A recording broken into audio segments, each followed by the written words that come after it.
사람과 한번 이렇게 인사하겠습니다. 당신은 누구십니까? 이렇게 대답하세요. 나는 하나님의 자녀입니다. 네. 오늘 말씀은 신분, 나는 누구인가 라는 제목으로 말씀을 전하겠습니다. 잘못된 만남이라는 유행가가 있습니다. 예전에 MBC에서 인기를 끌었던 드라마 베토벤 바이러스에 보면 오합지졸 오케스트라와 지휘자 강마예와의 만남이 바로 그런 만남이 아닌가 생각이 돼요. 강마예는 카리스마가 넘치고 날카로운 독설로 연주자들을 맹훈련시키는 그런 지도자였습니다. 그런데 이 사람이 시청 직원이 창설한 오케스트라를 지휘하게 된 것입니다. 그런데 이 오케스트라 단원들을 보면요, 치매에 걸린 할아버지가 오보에를 불고 있고, 또 결혼 뒤에 20년 동안 첼로를 한 번도 잡아보지 못한 아줌마가 연주를 하고, 나이트클럽 밴드 출신의 악사가 있고, 또 취미로 트럼펫을 불지만 아주 천재적인 재능을 가지고 있는 교통경찰이 있고, 이런 사람들로 구성이 되어 있는 것입니다. 한마디로 보면 오합지졸이죠. 그런데 이들을 데리고 시청이 주최하는 음악회를 연다는 것은 정말 불가능한 일이었습니다. 마치 그 만남을 생각해 보면 이건 잘못된 만남이 아닐까, 이런 생각이 들 정도예요. 이 오합지졸 오케스트라를 향해서 강마예 씨는 지휘를 하면서 독서를 퍼부었습니다. 잘 안 되니까 이런 똥덩어리들, 이런 쓰레기들, 그것도 못합니까? 막 하면서 독서를 막 퍼부어 댑니다.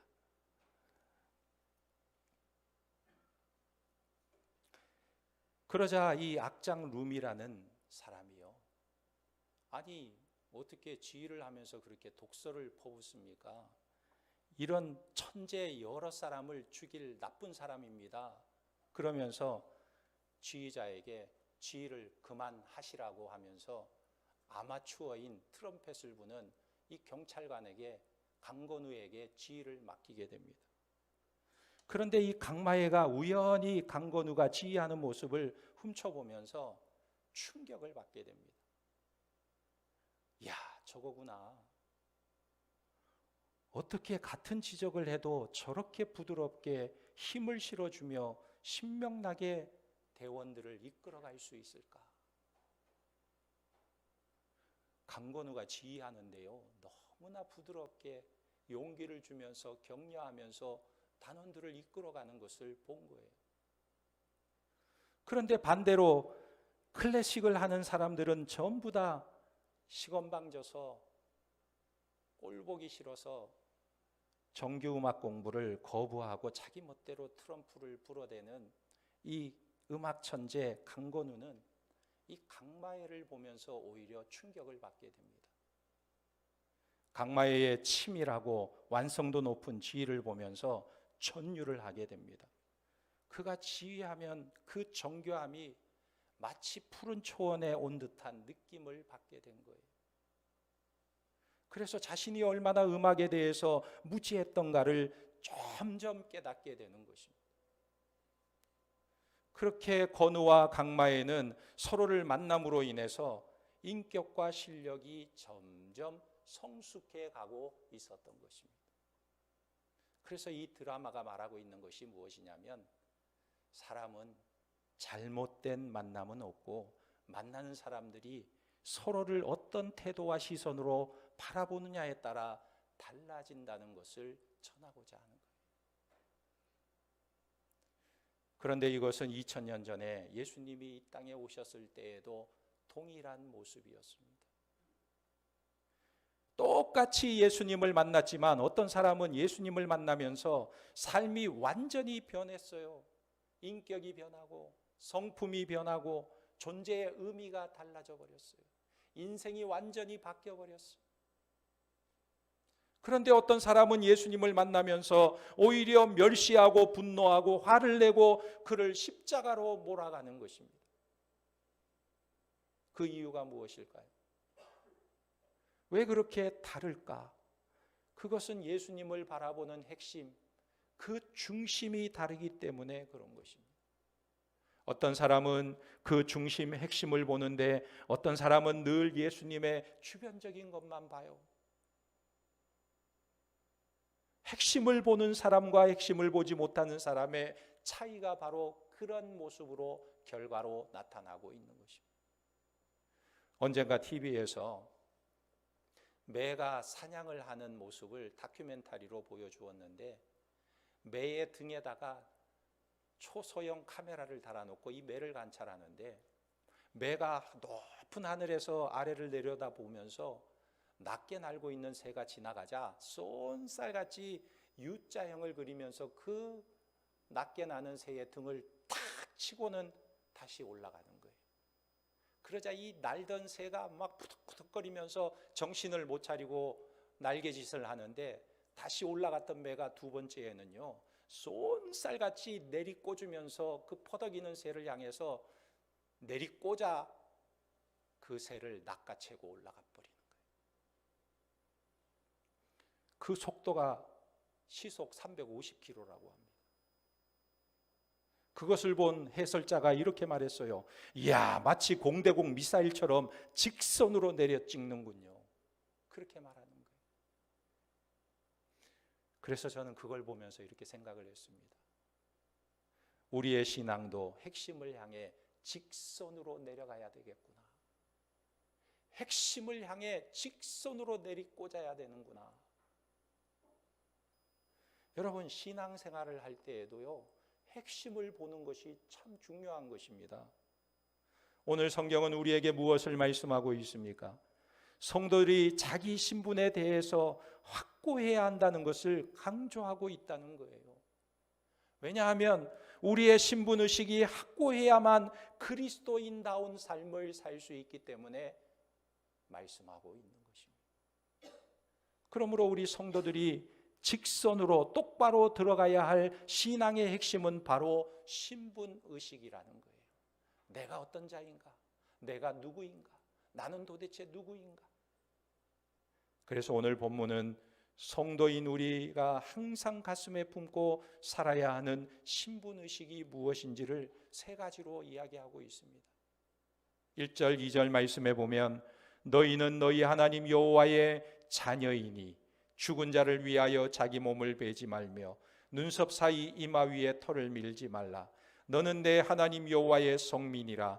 여호와께서 지상 만민 중에서 너를 택하여 자기 기업의 백성으로 삼으셨느니라. 여러분, 이 말씀에서 여러분들은 무엇이 보입니까? 무엇이 여러분들의 가슴에 직선으로 꽂혀옵니까? 무엇이 보여요?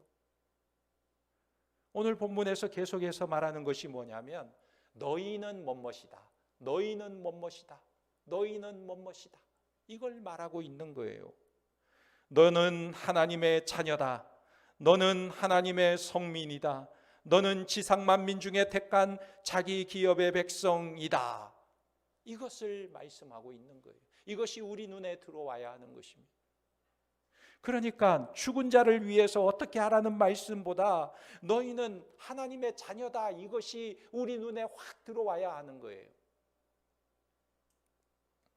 여러분, 너는 하나님의 자녀라는 이 말씀이 얼마나 우리의 가슴을 뛰게 하고 벅차게 하는지, 여러분, 이 말씀이 여러분의 가슴 속에 확 다가옵니까?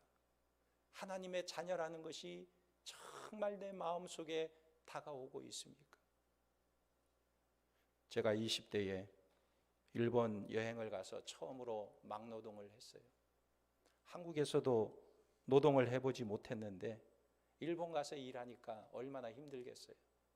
그런데 일본 사람들이 얼마나 일을 잘하는지, 얼마나 열심히 일하는지, 제가 아무리 그냥 발벗고 잘하려고 아무리 이리저리 뛰어다녀도 그 일본 사람 전문가들의 눈에 들지 않는 거예요.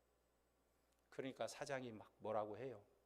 오상 하야쿠시대, 난다요 고래 하야쿠시대, 빨리 좀 빨리 움직여.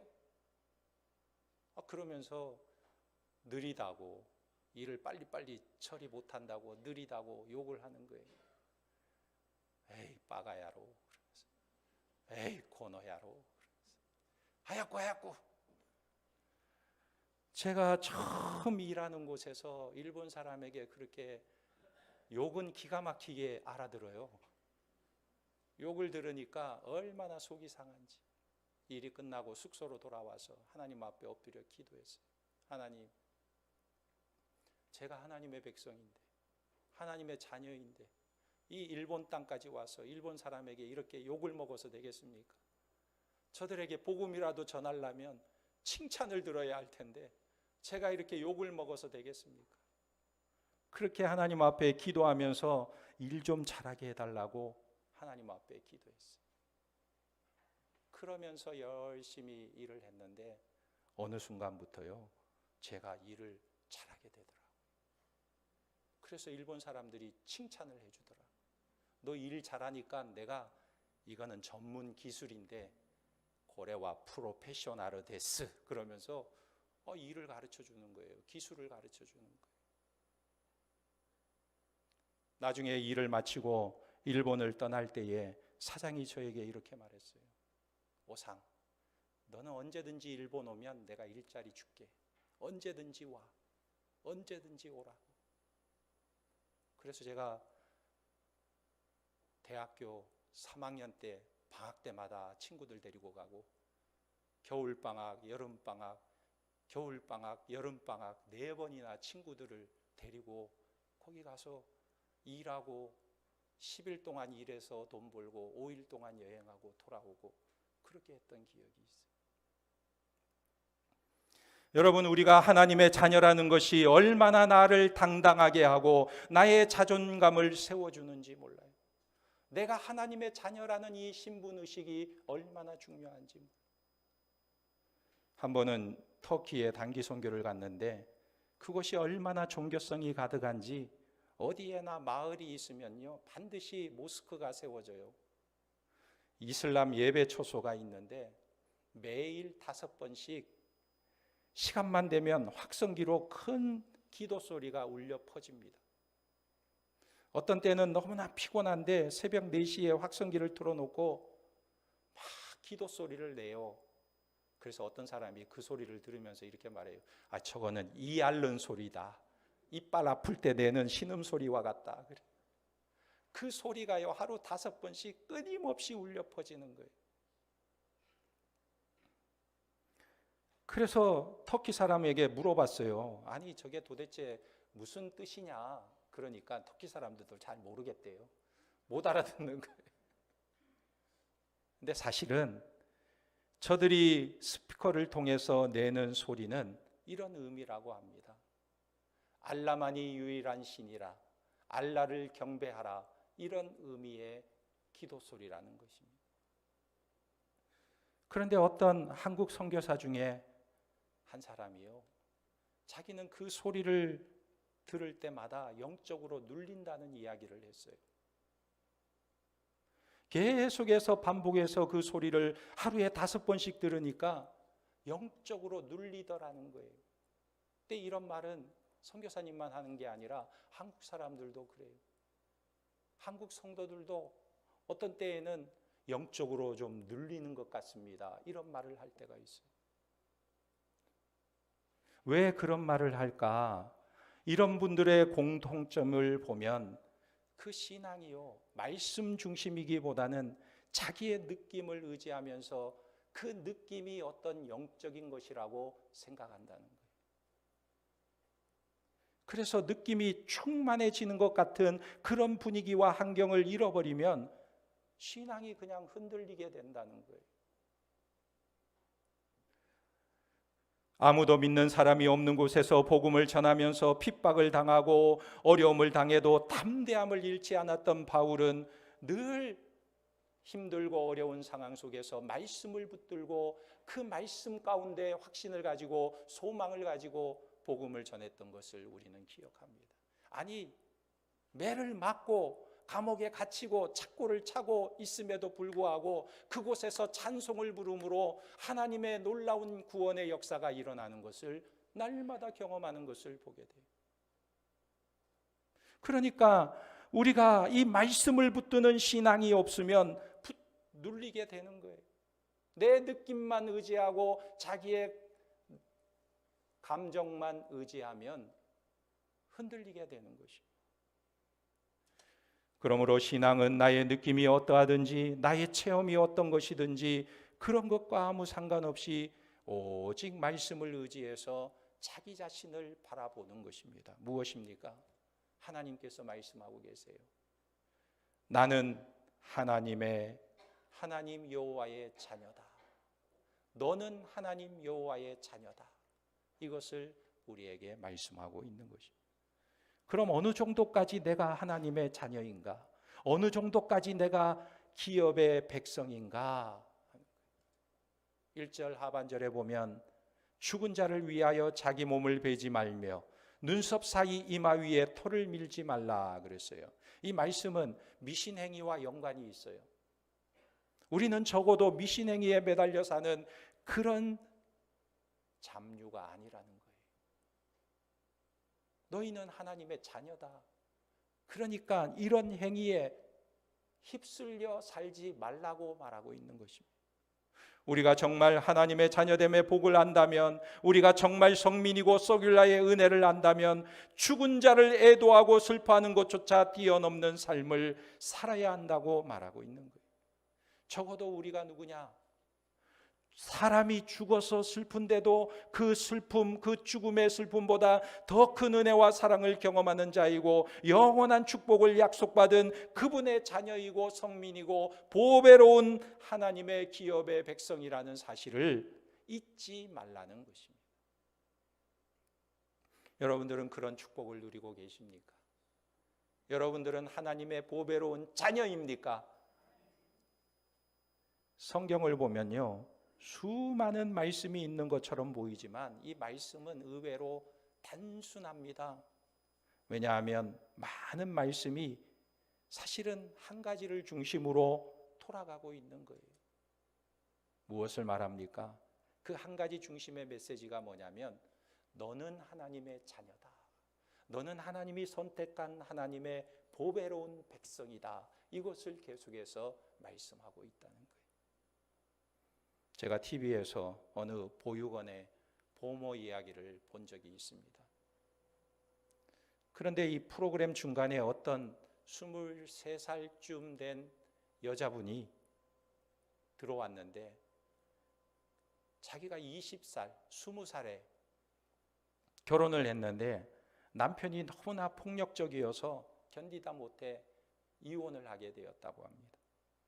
그리고는 아들을 보육원에 맡기고 피나는 노력으로 일을 하는데 공부를 하고 간호조무사 자격증을 따고 이제 병원에 취직하게 되었다고 합니다.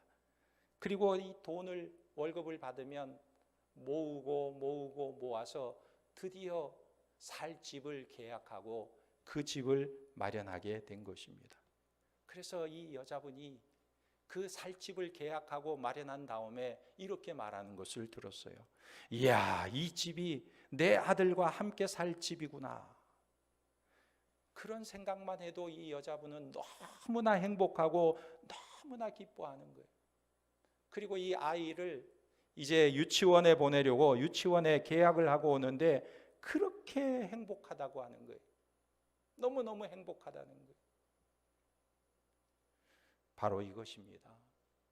이 엄마가요, 자기 아들 보육원에 맡겨놨지만 이제 드디어 이 아들과 함께 살 집을 마련했기 때문에 너무너무 행복해하고 너무너무 기뻐하는 그 마음.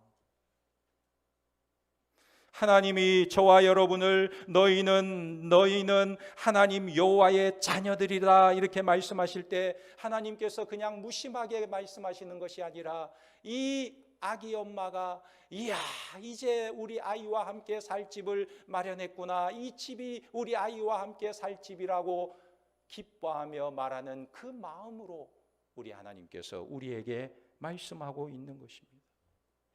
너희는 여호와 하나님의 자녀이다 말씀하고 있는 거예요. 그러므로 우리가 하나님의 자녀가 되었다는 것은 그런 하나님 여호와를 나의 아버지로 부를 수 있게 되었다는 사실입니다. 그러므로 여러분 이것을 놓치지 마시기 바랍니다.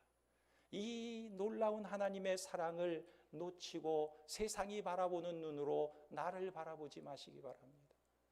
내가 나를 바라보지 말고 세상이 나를 바라보는 대로 나를 보지 말고 하나님께서 나를 바라보시는 대로 나를 바라보는 존귀한 자들이 되기를 주님의 이름으로 축원합니다. 그래서 우리는 하나님의 성민이요 보배롭고 존귀한 기업 백성임을 믿고 언제나 이 신분의식에 투철한 성도들이 되어야 하는 거예요. 여기에 우리의 신앙이 꽂혀야 하는 것입니다. 그러기 위해서 우리는 무엇을 해야 할까요? 어느 신문 기자들이요, 신문 기사를 쓸 때 제목이 반이라고 말합니다. 제목을 어떻게 정하느냐에 따라서 많은 독자들의 관심을 끌 수가 있다는 거예요. 내용이 좀 부실해도 제목을 잘 쓰면 많은 사람들의 관심을 끌 수가 있다는 것입니다. 그래서 신문사 편집국은 매일 제목을 짜내기 위해서 여기저기 머리를 맞대고 끙끙댄다고 해요. 우리 인생도 마찬가지입니다. 나는 누구인가에 대해서 하나님께서 붙여주신 제목을 달고 사는 사람은 그 삶이 달라지는 거예요. 내 인생에 제목을 붙여주면 인생이 정리되고 가치 있는 것들이 무엇인지 눈에 띄게 되는 거예요. 그러므로 신분의식이라는 것은 제목이 없던 내 인생에 제목을 다는 거예요. 주제가 없고 방향이 없었던 내 인생에 주제가 생기고 방향을 정하는 것입니다. 서점에 가보면요, 내 인생의 제목 달기라는 책이 있습니다. 장순옥 씨가 쓴 책인데 거기에 보면 이런 일화가 하나 소개되어 있어요. 현대그룹의 정주영 씨에 대한 이야기가 있는데, 이 사건의 정주영 씨는 사건의 어떤 본질에 대한 개념 정리가 아주 강한 사람이라고 표현하고 있습니다. 늘 남다른 시각으로 난간에 부딪힐 때마다 그것을 헤쳐나가는데 아주 유명한 사람이라는 거예요. 예를 들면 1998년에 현대가 금강산에 교회장을 지을 때였습니다. 이 금강산에 교회장을 짓는데 겨울에 건물을 짓다 보니까 이 콘크리트를 부어서 양생을 해야 되는데 날씨가 추우니까 양생이 잘 되지 않아요.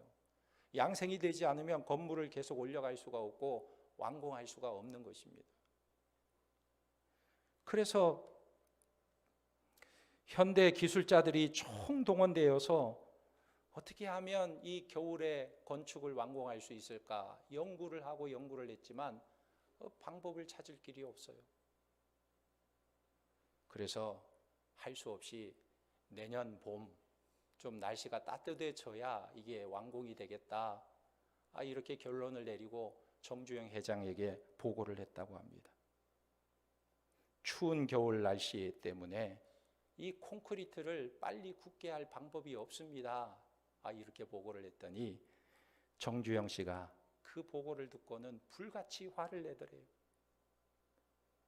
날씨가 너무 추워서 콘크리트를 양생할 수 없다면 그러면 날씨를 따뜻하게 하면 되잖아. 날씨가 추워서 할 수 없다면 날씨를 따뜻하게 만들면 되잖아요. 그러더래요. 그래서 이 사람들이 깜짝 놀라가지고 아니 어떻게 우리가 조물주도 아닌데 날씨를 따뜻하게 할까? 그래서 서로 연구를 하고 기술자들이 의논을 한 끝에 해결책을 마련하게 되었습니다. 어떻게 해결했을까요? 그 공사 현장 전체를 다 비닐로 다 둘러쌌다는 거예요. 비닐하우스를 쳤다는 거예요. 여러분 한겨울에 딸기 우리 먹잖아요, 그죠? 옛날에는 여름에 딸기 먹었는데 요즘은 겨울에만 딸기가 나와요. 왜요? 비닐하우스에 짓기 때문에. 비닐하우스에서 농사를 지으니까 겨울에도 아주 따뜻하니까 딸기가 잘 자라는 거예요. 마찬가지로 공사 현장 전체를 비닐로 다 덮어버린 거예요. 그리고 콘크리트를 부으니까 이게 양생이 잘 되는 거예요. 그래서 문제가 단번에 해결되어 버린 거예요. 사람들이 고민하던 주제를 한순간에 바꿔버렸어요. 또 한 번은 서해안을 간척 사업을 하는데 전문가들이 와서 보고하는 것입니다. 이 서해 바다는 조수간만의 차이가 너무 커서 간척하는 것이 불가능합니다. 그러더래요. 그러자 정주영 씨가 딱 한마디를 했습니다. 뭐라고 했냐면, 그러면 물을 막으면 되잖아. 물길을 막으면 되잖아. 그래서 어떻게 했냐면요, 거대한 폐유조선을 사가지고 물이 드나드는 길을 막아버렸대요. 물길을 막아버리고, 그리고 서해 간척 사업을 시작하게 되었다는 것입니다.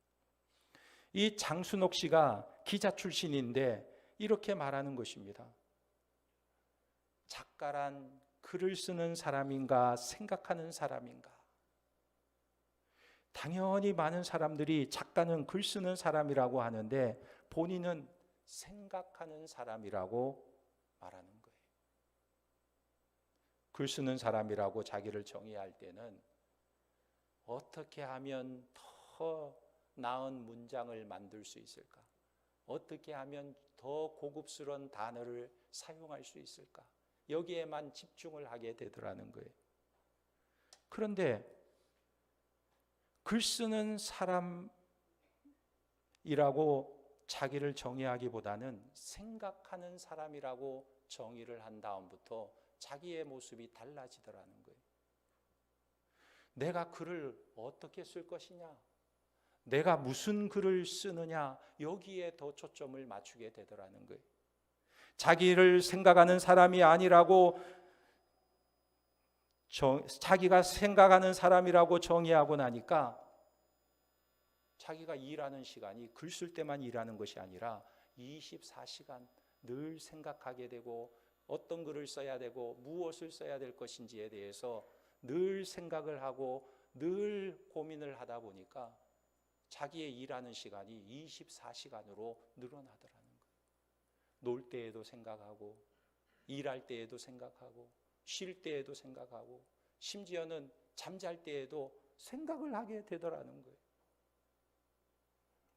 다른 사람들이 보기에는 글 쓰는 사람보다 생각하는 사람이 노는 것처럼 보일 수 있지만은 그러나 늘 자기는 글을 쓰면서 생각을 하는 사람이라고 생각을 하고 글을 쓰려고 할 때 늘 자기의 생활 속에 생각을 하게 되더라는 거예요. 그런 의미에서 우리 성도는 늘 사고방식이요 성경적이어야 합니다.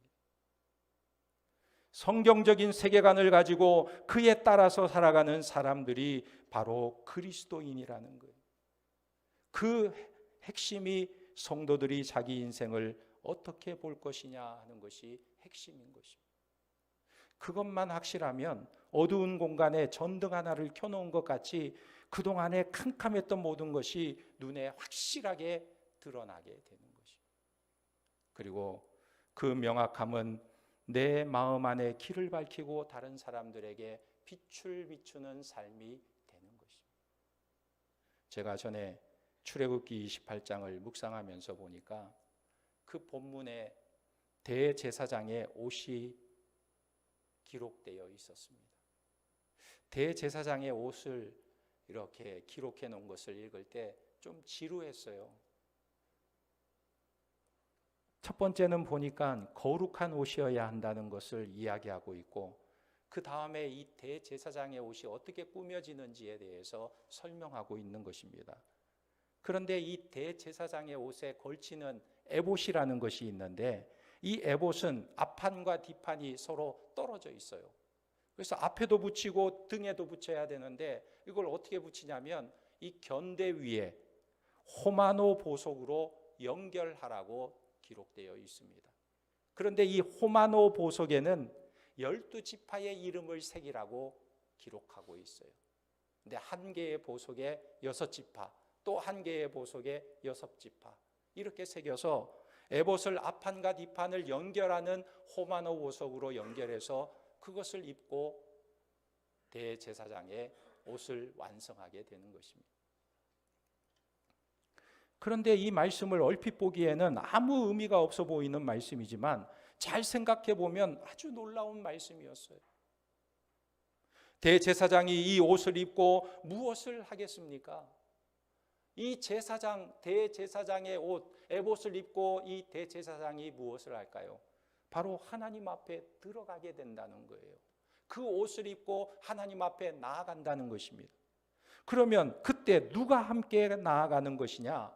바로 그 어깨 위에 호마노 보석 위에 새겨진 12지파와 함께 하나님 앞에 대제사장이 나아간다는 것입니다. 그런데 신약 성경에 보면 히브리서에 그 대제사장이 누구라고 말하냐면 바로 우리 주 예수 그리스도를 말하는 것입니다. 그러니까 이런 말씀이에요. 예수님께서 지금도 하늘 아버지 앞에 나아갈 때마다 우리를 그분의 어깨 위에 얹어서 함께 하나님 앞에 나아간다는 거예요. 그러니까 얼마나 영광스러운 모습이에요. 우리가 어떤 존재이냐? 예수님께서 지금도 우리를 자기의 어깨 위에 올려서 하나님 앞에 나아가고 있다는 것입니다. 이것이 바로 하나님의 자녀이고 하나님의 백성된 모습이라는 거예요. 그러니까 얼마나 복된 말씀이고 얼마나 감격스러운 말씀입니까? 여러분들의 인생은 도대체 무엇입니까? 여러분들은 어떤 사람입니까? 여러분들은 어떤 존재입니까? 하나님 아들 예수 그리스도께서 두 어깨 위에 얹은 보석과 같은 존재임을 믿으시기 바랍니다. 하나님의 자녀요, 하나님의 성민이요, 하나님의 서귤라요, 그분의 존귀하고 보배로운 기업의 백성임을 믿으시기 바랍니다. 이 놀라운 정의를 내리고 살아갈 때, 그리고 우리의 인생에 내가 하나님의 자녀라는 제목을 달고 살아갈 때 우리는 이 세상을 당당하게 살아가고 승리하는 하나님의 백성들이 될 줄 믿습니다. 그런 하나님의 거룩한 백성, 그런 정의를 가지고 살아가는 하나님의 백성들이 되시기를 예수님의 이름으로 축원합니다. 아멘. 기도하겠습니다. 하나님 아버지, 우리를 늘 보배롭고 존귀한 하나님의 자녀로 삼아주심을 감사합니다. 성경이 말씀하시는 그 말씀의 중심 메시지를 붙잡게 하시고 내 인생의 주제를 삼고 내 인생의 방향을 잡고 세상에 흔들리지 않는 삶을 살게 하시고 하나님의 자녀됨의 기쁨을 누리며 그 감격을 가지고 살아가는 보배로운 하나님의 기업된 백성이 다 되도록 인도하여 주시옵소서. 예수님의 이름으로 기도하옵나이다.